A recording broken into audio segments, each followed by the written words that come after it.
আজকে আমরা শিখব জাপানিজ ভাষা। আমরা জাপানিজ ভাষায় কিছু শব্দ থাকে কিছুটা সেম, তো আমরা কিছু সেম শব্দের অর্থ জানব। যেমন সেম বলতে কিছুটা সেম, পুরোপুরি না। যেমন আমরা প্রথমে লিখেছি সহজ। সহজকে জাপানিজ ভাষায় আমরা কি বলে থাকি? আমরা বলি এটাকে ইয়াসাশি। ইয়াসাশি বানানটা হচ্ছে প্রথমে ইয়া, তারপরে হচ্ছে সা,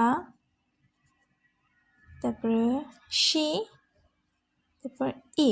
এটার উচ্চারণ হচ্ছে ইয়াসাশি, ইয়াসাশি। তারপর আমরা যেমন সস্তা, সস্তাকে আমরা বলি ইয়াসুই, ইয়াসুই। ইয়াসুই মানে হচ্ছে সস্তা। তারপর হচ্ছে সবজি, সবজিকে আমরা বলি ইয়াসাই, ইয়াসাই। তাহলে সহজ হচ্ছে ইয়াসাশি, সস্তা হচ্ছে ইয়াসুই, সবজি হচ্ছে ইয়াসাই। ভিডিওটি ভালো লাগলে সাবস্ক্রাইব করে পাশে থাকবেন। ধন্যবাদ।